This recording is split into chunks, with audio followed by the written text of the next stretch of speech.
Lieutenant and Associate. So hope all is going well. We've been talking about leaders, leadership traits, what makes somebody a leader. The fact that you don't have to have the title of I am the leader of something to be a leader or to be a change maker in somebody's life or in an organization. So what are some traits of common leaders? And so there are lots. I think we can all say that there are lots of traits that we can identify in a leader. I've picked out a handful of them that I identify as being kind of things that kind of float across the board. Of course, this isn't an extensive list, so I'd love to hear from you some other things that you think are quality traits or skills, soft skills that leaders happen to possess. So interestingly enough, I was looking at Gallup polls. I lean on them a lot for a lot of data and different things. And there was a workplace study that indicated that only 21% of employees within an organization, now this is like collective, but only 21% trusted their leadership. So that's roughly 80% of people within an organization that don't have any trust in their leadership, which I think is pretty scary to think about. We have 80% of individuals out there who don't have any sort of trust in their company leadership. And so when we don't have trust, what type of things happen? Our employee engagement is down. Turnover, absenteeism may be up. So I challenge people to think about if we could even just change that number by, let's say, just 10%. I think so many organizations would see huge changes and huge strides in the work that they do, the level of engagement, the quality of their work. And therefore, I think kind of in a big picture sense, the impact on the local community is greater. So what are some common traits that stick out to me in terms of what makes an effective leader?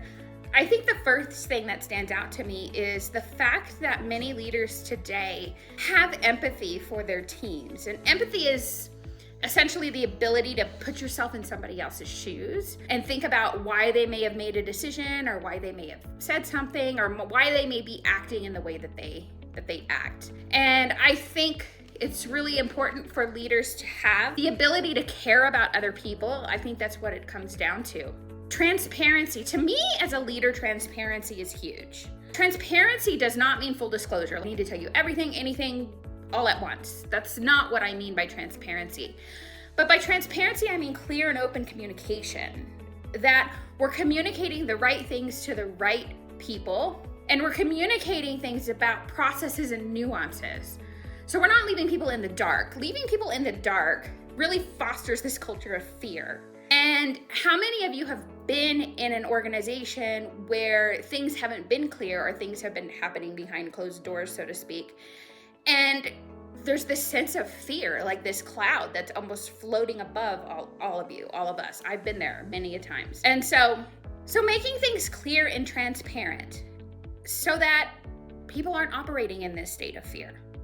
And I think that leads to psychological safety. Psychological safety, I talk about this, I think, until I'm literally blue in the face. But psychological safety, the ability to share ideas and thoughts safely. It's banging my hand on the counter. I must be really passionate about it.